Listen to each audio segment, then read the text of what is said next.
दैवत जे असतं ते कधी बदलत नसतं. आपण सगळे ग्रामीण भागातले लोक आहोत आणि कित्येक वेळेस दैवताला आपण नवस करत असतो. देव पावतोच अशातला काही भाग नाही, पण देव पावला नाही म्हणून आपण दैवताला नमस्कार करणं सोडत नसतो. आणि नमस्कार करणं सोडलं याचा अर्थ आपण दैवत मनापासून मानत नव्हतो असा तेवढा या विषयाचा अर्थ होतो असं मला वाटतं. म्हणजे आता ही दरी फार रुंदावली गेलेली आहे. वेगळा पक्ष झाला, विषय संपलेला दिसतो. त्याला काय फार दरी आणि वगैरे रुंद झाली का रुंद झाली का लांब झाली का जाड झाली त्याला काय अर्थ नाही. दोन पक्ष झाले, दोन वेगवेगळे विचार झालेले, दोन वेगळ्या बाजूला गेले. त्यामुळे ही दरी बिरी म्हणता येणार नाही. स्वतंत्रपणे दोन्ही पक्ष आता काम करतायत एवढंच याला म्हणता येईल. पण हा सगळा प्रकार पक्ष फुटीमुळे झाला. तर काय कारण वाटतात तुम्हाला या घटनेची? अजित पवार आणि शरद पवार त्यांच्यामध्ये हा विसंवाद निर्माण झाला. नाही, खरं तर मी कालही बोललो, भारतीय जनता पार्टीनं माणसात माणूस ठेवलेला नाही. ठीक आहे, नातेसंबंधात वितुष्ट भावाभावात सुद्धा येत असतो, घराघरात येत असतो, परंतु त्याच्या एक लिमिटेशन्स मर्यादा असतात. म्हणजे आज ही 4-4 पिढ्याच्या भाऊबंदकी चांगल्या पद्धतीनं पाळली जाणारे उदाहरणं अनेक आहेत. परंतु आज जर या महाराष्ट्रात बघितलं, भारतीय जनता पार्टीनं अनेक घरामध्ये मग ते शरद पवार साहेब, अजितदादा असतील, अनेक घराणे असे की ज्यांच्यामध्ये घराघरामध्ये भाऊबंदकी लावण्याचं काम स्वतःचा राजकीय स्वार्थ साधण्यासाठी भारतीय जनता पार्टीने केलेला आहे. गाव पातळीपर्यंत या सगळ्या गोष्टी आता होत आहेत. याला सत्ता आणि संपत्ती याची जोड दिली जाते. ईडी, CBI, पोलीस यंत्रणा वापरली जाते. मला वाटतं हे मोठं एक महाराष्ट्रामध्ये आताच्या घडीला जनतेच्या मनात एक याच्यामुळे एक उद्वेग आणि संताप हा निर्माण झाला. राजकारण वेगळ्या ठिकाणी, राजकारण ज्याचं त्याचं वेगवेगळ्या पक्षात राहून राजकारण केलं जातं ना. वेगवेगळे भाऊ वेगवेगळ्या पक्षात असल्याचे अनेक उदाहरणे आपल्या महाराष्ट्रात काय देशामध्ये. पण एवढं मन एकमेकाविषयी ज्याला आपल्या ग्रामीण भागात विटलेलं म्हणता येईल हे पहिल्यांदाच महाराष्ट्रात होतं असं मला वाटतं. अजित पवार दुसरं म्हणाले, बेळगाव, कारवार, बिदरसह संयुक्त महाराष्ट्र स्वप्न आपला अजून अपूर्ण आहे. हा लढा आपला जोपर्यंत पूर्ण होत नाही तोपर्यंत महाराष्ट्रवासियांचा पाठिंबा असेल. बरोबर आहे, चुकीची भूमिका नाही आहे की आज ज्या पद्धतीनं बेळगाव असेल, कारवार असेल, निपाणी असेल, हे जे गाव आहेत आपले बाउंड्रीवरचे, इकडून मराठवाड्याला लागून आहे, इकडून पश्चिम महाराष्ट्राला, कोल्हापूरला लागून आहेत. आम्ही जेव्हा जात असतो या सगळ्या बाउंड्रीवरच्या भागामध्ये, हे गाव महाराष्ट्रात आहे का कर्नाटकात कळतसुद्धा नाही, एवढं सगळं एकत्र झालेला भाग आहे. आणि दुर्दैवाने हा भाग कर्नाटकामध्ये आहे. म्हणजे इथल्या मराठी माणसाची जी आज ज्या पद्धतीनं आज महाराष्ट्र दिन, ज्या पद्धतीनं मनाचा घालमेल, तीळपापड, जसं अण्णाभाऊ साठेंनी म्हटलेलं आहे, माझी मैना गावाकडे राहिली, तिच्या जीवाची होती कायली. हे अण्णाभाऊ साठेंनी या महाराष्ट्रातल्या राहिलेल्या गावाविषयी म्हणले. बऱ्याच जणाला ते वेगळा अर्थ वाटत असेल की गावाकडे राहिली आणि माझ्या जीवाची होती कायली. खरोखर अशी जीवाची कायली या भागातील जनतेची होते. अजितदादांनी मांडलेली भूमिका योग्य आहे. वाटतं समस्त महाराष्ट्राच्या जनतेची ही भूमिका आहे. परंतु अजितदादांनी भूमिका मांडत असताना ते आज सरकारमध्ये, केंद्र सरकारला सुद्धा ते बोलू शकतात. आणि त्या दृष्टीनं सुद्धा त्यांनी पावलं उचलले पाहिजे. नुसतं बोलण्यापुरतं थांबलं नाही पाहिजे असं मला वाटतं. बाळासाहेब ठाकरेंना सर्वाधिक त्रास उद्धव ठाकरेंनी दिल्याचा आरोप नारायण राणेंनी केला. तर उद्धव ठाकरे दोनदा मातोश्री सोडून गेले होते असं राणे.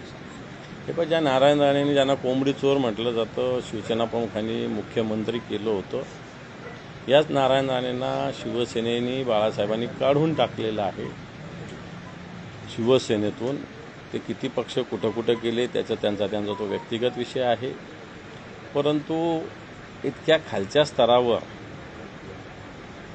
म्हणजे आता ते ज्या गावच्या, म्हणजे जिथलं सगळं पाणी एकच आहे, त्यांचं एकाच वळणावर पाणी जातं असं म्हणतात, ते सगळे पिता पुत्र ज्या पद्धतीनं बोलतात, मला वाटतं याची फार दखल घेऊ नये.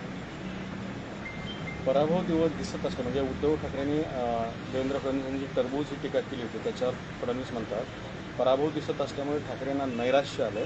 नैराश्यातून ठाकरेंचा शिवराळ भाषेचा वापर, मी नागपुरी त्यांच्यापेक्षा खालच्या भाषेत बोलू शकतो, पण परिपक्व राजकारण्यांनी योग्य भाषेचा वापर करायचा असतो, असं ठाकरेंच्या टरबुजावरील वक्तव्यावर फडणवीसांनी प्रत्युत्तर केलं. पण मी अनेक सभेत उद्धवजींबरोबर गेलेलो आहे. उद्धवजी ठाकरे साहेब कधीच हा शब्द वापरत नाही, पण जनतेतून हा शब्द वापरला जातो, हे सत्य आहे. मी अनेक सभेत गेलो. मी आता मागच्या 2-3 महिन्यात 50-60 सभेला साहेबांबरोबर राहिलेलो आहे. जनताच या विषयात खालून टरबूज बनते. उद्धवजीने कधी असा शब्द वापरला नाही आणि त्यांची एक ठाकरी भाषेचं एक वेगळं वैशिष्ट्य आहे. ठाकरेंनी एखादा शब्द बोलला की त्याचा मोठा गवगव होत असतो. नाही तर अनेक लोक टरबूज म्हणतात, खरबूज म्हणतात, काय काय म्हणतात, तर त्याची कोणी दखल घेत नसतात. बावनकुळे काय काय बोलतात उद्धवजींना जरा ते पण त्यांनी सल्ला दिला पाहिजे. नितेश राणे काय काय बोलतात त्यांनाही त्यांनी सल्ला दिला पाहिजे. नारायण राणे काय काय बोलतात त्यांनाही त्यांनी सल्ला दिला पाहिजे.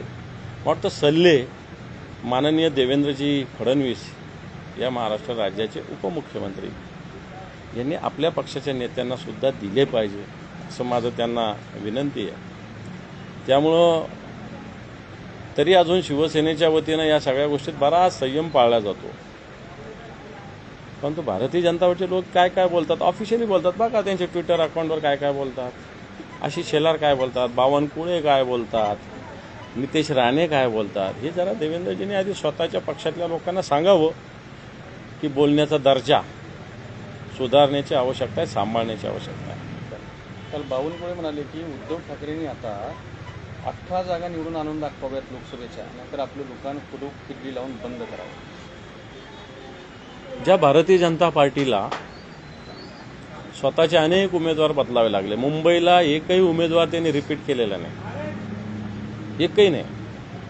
अनेक ठिकाणचे उमेदवार त्यांना बदलावे लागलेले. कारण काय?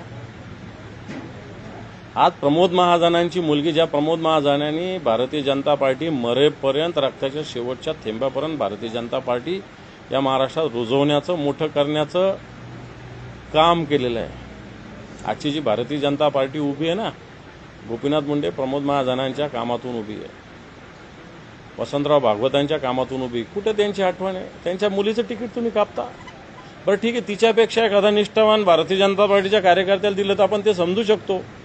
पण ज्याचा भाजपशी संबंध नाही काडी मंत्री, अशा माणसाला तुम्ही तिकीट देता. ठीक आहे, आशिष शेलारला दिला असतं तर मी समजू शकतो. पण ज्याचा भाजपशी कुठला काडी मात्र संबंध नाही, ॲडव्होकेट कोण निकम, त्याला उमेदवारी दिली. गोपाळ शेट्टीसारखा चांगला काम करणारा खासदार, चांगला, मी विरोधक आहे भारतीय जनता पार्टीच्या सगळ्याचा, तरी मी स्पष्टपणे बोलतो की गोपाळ शेट्टी साहेबांसारखा एक चांगला खासदार या मुंबईत असताना त्याला का टाळलं? मनोज कोटकांना उमेदवारी दिली नाही, पण गोपाळ शेट्टीसारख्या माणसाला भारतीय जनता पार्टीने, जो 24 तास जनतेची अहोरात्र सेवा करणाऱ्या खासदार, ज्यांनी रेकॉर्ड केलं निवडून यायचं, त्याला तुम्ही बाजूला केलं. पूनम महाजन, प्रमोद महाजनांची मुलगी, हिला तुम्ही या सगळ्या गोष्टी जर केलं तर अनेक खासदार तर कवडीचं काम करत नाही. तुम्हाला सोलापूरचा खासदार बदलावा लागला, दरवर्षी बदलावा लागतो सोलापूरचा खासदार. याचा अर्थ तुमचे खासदार अकार्यक्षम आहे, तुमच्या निवडी चुकीच्या आहेत, अशा प्रकारची स्थिती आपल्याला मानता येईल. शरद पवार राज्याच्या राजकारणातील शकुनी मामा सदाभाऊ खोत यांनी टीका केली. सदाभाऊ खोत रोज वेगवेगळे बोलतात. परवाच बोलले की आता मी पदावर मला पुत्रसुद्धा विचारणे, असं बोललेलं आहे. त्यामुळे मला असं वाटतं सदाभाऊ खोत जे राजू शेट्टी साहेबांसोबत होते, त्यांच्या बळावर मंत्रिपद मिळवलं, नंतर भारतीय जनता पार्टीच्या नादी लागून त्यांचे काय हाल झालेले. आता ते मामा म्हटले काय आणि काका म्हटले काय, कोण विचारतं त्याला? दुसरा एक मुद्दा आहे की सकाळी देवेंद्र फडणवीस यांनी बाईट दिलेला आहे. त्यात ते म्हणतात की महाराष्ट्र हे देशाचं ग्रोथ इंजिन आहे, देशाच्या विकासात महाराष्ट्राचा मोलाचा वाटा आहे, सामान्य लोकांच्या आशा अपेक्षा पूर्ण करीत पुढे जात आहोत. हे तर बरोबर आहे ना. महाराष्ट्र देशाचं ग्रोथ इंजिन आहे, नुसतं विकासाच्या दृष्टीने प्रेरणा, ऊर्जा, विचार, छत्रपती शिवाजी महाराज असेल, शाहू महाराज असेल, बाबासाहेब आंबेडकर असेल, महात्मा ज्योतिबा फुले असेल, सावित्रीबाई फुले असेल, या सगळ्या विचार, आणि संत असेल, संत ज्ञानेश्वर, संत तुकाराम, समर्थ रामदास, संत ज्ञानदेव, या विचारांना असेल, त्याचप्रमाणे आधुनिक काळामधला विकास असेल, या दृष्टीने निश्चित महाराष्ट्र ग्रोथ इंजिन आहे. पण तो मागच्या काळामध्ये हे ग्रोथ इंजिनचं महत्त्व कमी करण्याचा प्रयत्न केंद्र सरकारने, विशेषतः नरेंद्र मोदी सरकार, अमित शहा या लोकांनी केलेला आहे. हे मी देवेंद्रजींच्या निदर्शनास आणून देऊ इच्छितो. अनेक उद्योग आपले गुजरातला पळवले गेले, अनेक व्यापारी पेठा, हिऱ्याचा बाजार आपला गुजरातला पळवला गेला, अनेक शासकीय कार्यालय मोठे मोठे गुजरातला पळवले गेले. याच्यामुळे हे ग्रोथ इंजिन आहे, हे देवेंद्रजीची भूमिका एकदम मान्य आहे, 100% खरी आहे, योग्य आहे. आणि या ग्रोथ इंजिनला थांबवण्याचा प्रयत्न गुजरातची मंडळी, देशातली मंडळी, भारतीय जनता पार्टीची, मोदी शहासारखी मंडळी करते. याच्याकडे सुद्धा मी त्यांचं लक्ष वेधू इच्छितो. त्यांचं पुढचं अमित असं शहा असं म्हणाले की एखादी व्यक्ती विरोधकांचे कपडे वारंवार मळलेले जर आहेत, बडबड करत त्यामुळे असेल त्यांना तर washing उत्तर machine देण्याची मध्ये गरज एक नाही. एक असं एक कोणाचं ऐकू? एखादी व्यक्ती वारंवार बडबड करत असेल तर उत्तर देण्याची गरज नाही, आणि जर असं कोणी करत असेल तर त्याची जागा कुठे आहे सांगण्याची गरज नाही. फडणवीस यांनी उद्धव ठाकरे म्हटलं मी सुद्धा हेच त्यांचंच मत त्यांच्याविषयी व्यक्त करेन. दादा, अमित शहा असं म्हणाले की विरोधकांचे कपडे मळलेले आहेत, त्यामुळे त्यांना वॉशिंग मशीनची गरज पडते. मळलेले कोणाचे? नारायण राणेंचे मळलेले, भावना गवळींचे आहे. आता यशवंत जाधवांना तुम्ही तिच्या पत्नीला तिकीट दिलं त्यांचे आहे, रवींद्र वायकरांचे आहे, प्रताप सरनाईकांचे आहे. कोणाचे मळलेले नाही. हे जे मळलेले लोक आहे, हसन मुश्रीफावर तुम्ही दाढी टाकल्या होत्या, तुम्हीच ईडीच्या इन्क्वायरी लावल्या होत्या. आता काय झालं? आता हे सगळे लोक तुम्हाला आल्यावर पावन झाले. तुम्हीच अजितदादावर आरोप केला होता, 70,000 कोटीचा भ्रष्टाचार तुम्हीच आरोप केला, आम्ही नाही केला. तुम्हीच देशाच्या अर्थमंत्र्यांनी आदर्श घोटाळ्याविषयी व्हाईट पेपरमध्ये बोललेलं आहे. हे कोण आहे? हे फार स्वच्छ कपडे असणारे लोक आहेत, आणि हे लोक आज तुमचे नेते आहेत. त्यामुळे मला असं वाटतं अमित शहा साहेबांनी अशा पद्धतीची भूमिका व्यक्त करताना आधी खुद के तरफ देखो, स्वतःच्याकडे बघा, असं मी त्यांना विनंतीवजा आवाहन करेन. थँक्यू.